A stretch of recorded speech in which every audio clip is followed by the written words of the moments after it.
Okay, so today I'd like to talk about the fist and how to make a good fist. So I think first of all, if you look, folding in the fingers, and most people are taught when you very first come along to classes how to make a fist. And yet when I go around and do courses, so many people have lost the art. You want to be able to fold the fingers in, but what you've got to remember is these fingers here work different muscles in the forearm to these fingers.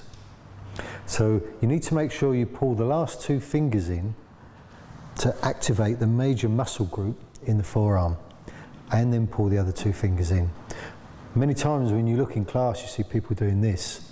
What this means is not just that it's a bad fist, but it means that the wrist is weak. So quite often if you see people working out on a heavy bag or hitting something hard, quite often it's the wrist that folds.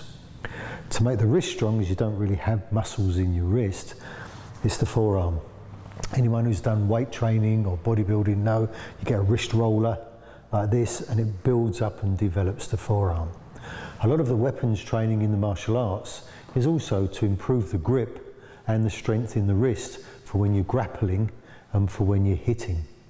So folding the fingers in, specifically pull those last two fingers in to activate this muscle group. Then these fingers, then make sure that the thumb wraps around the index finger right the way around till it touches the second finger. And if you notice, the webbing in between the index finger and the thumb will catch the index finger. Another very common fault is that the fingers spill out and people end up trying to punch like this. As you can see, they're never going to hit with the knuckles. So to wrap the fingers in tightly, to make sure that the webbing catches the index finger, to take the thumb right the way round to the second finger, and as you can see here, the skin on the flap here turns white. That makes a good fist.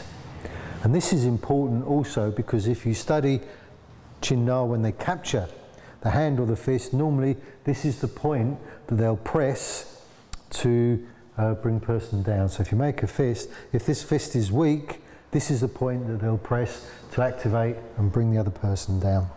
So you've got to make it tight so that a finger or thumb won't be able to penetrate into that point. Okay, then there is the line of the wrist. So if you're going to hit with the first two knuckles, you want the first two knuckles to actually line with the centre of the forearm. So you need a line that goes on this plane, and you need a line that goes on this plane. If you're going to hit with the bottom two knuckles, it's the same. A lot of Kung Fu styles that hit with the bottom two knuckles will say, you know, this is the natural way that you would hold your fist. A lot of people that hit with the top two knuckles would say, hey, these are bigger and stronger and harder, so better to do it like this. But in effect, we use the bottom two knuckles when we strike upwards, say into the bottom rib, and we use the top two knuckles when we strike downwards, say into the solar plexus or onto the jawline. So you know, there are good uses for both sets. But what I want to talk about now is the moment you touch the opponent. You know, when we use the wedge, it's the moment we touch the opponent that we wedge through and strike. So this could be a punch. But what happens the moment you impact on the opponent?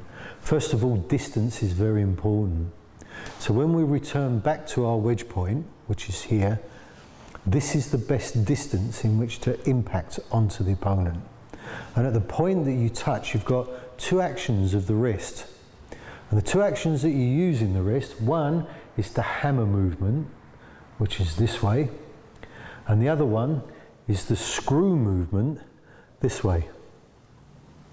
Now when you notice, when I do the screw movement, what I'm not doing is rotating the arm. And again, a very, very common fault that I see is people rotating the arm so the shoulder comes up, so that when they hit something, if you can just rotate the whole arm so the elbow's out to the side, so when they hit something, if you watch your shoulder, all the energy goes back out through there. So it's important to keep this tied in.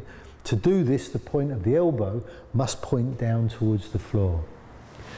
And this also, thank you, this also is where a lot of confusion arises, because you get many people punching like this because they say, this is stronger because the elbow points down, which of course is correct.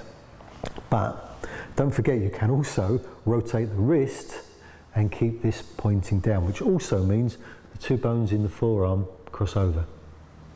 So now we're looking at, as we strike out, keeping the elbow pointed down to the floor,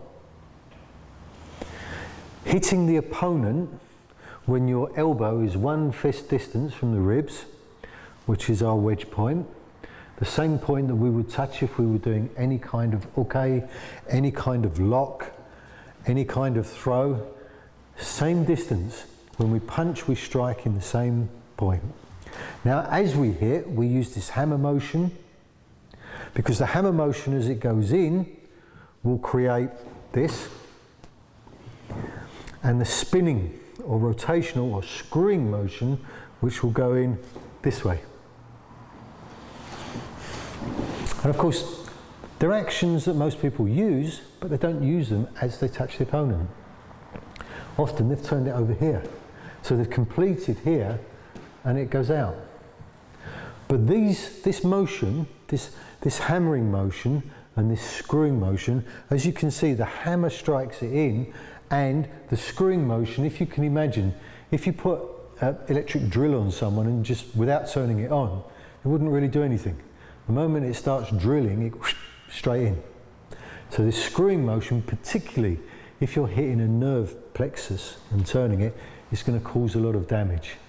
And the major difference between, say, if you do boxing or kickboxing, where you bind the hands and put on gloves, you've got to be very fit, you've got to be very hard, but it's an entirely different kind of punch. And I know a lot of people who are going boxing training to learn how to punch in their karate, they're missing the point. Because a karate punch, we use the word ski. Ski means thrust or to stab. So when we do a karate punch, we're actually delivering a stab. So using this hammer motion and using this screw motion, we actually stab the punch in. And this is very useful because even if we're in close, and if we were fighting in here, I can still deliver the punch from here, and I'll move Adam's hand up.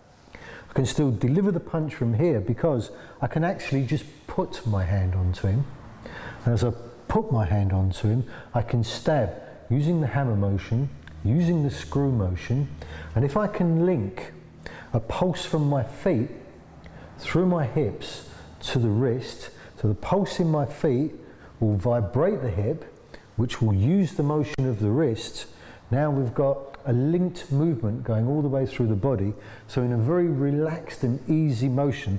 And I won't hit from here because it's going to hurt an awful lot, but I can put my hand onto here, and as you can see, the moment I touch, I deliver the strike, 1, 2, from the feet, through the hip, to the wrist.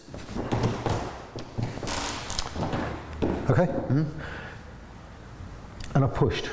But if I delivered it as a strike, his feet would have stayed still and his head would have lurched forwards and he would have got a whiplash through his body. Okay, so being able to deliver this, these are the things you've got to take into consideration. 1, how to make a proper fist. 2, the line of the arm with the elbow pointing downwards. 3, the hammer movement of the wrist. 4, the screwing movement of the wrist, keeping the elbow down, remember. 5, power sourcing it from the feet to the hips to the wrist. And this is very different from what a lot of people teach, because although they teach using the hips, they tend to use the hips from the beginning of the punch. What I'm saying is use the hips when you touch the opponent. So the hips are always linked to the wrist. Now this is the same even when you're doing an uke and you get to this point where you touch the opponent, this pulse from the feet to the hips to the wrist will go in. From the feet to the hips to the wrist will go in. From the feet to the hips to the wrist will go in. And the same when you punch, from the feet to the hips to the wrist, stab the punch in. So we often say you have to learn how to hammer and screw your opponent. So when you deliver the punch, hammer it in, screw it in, and don't forget your power sourcing. Okay? Thank you very much.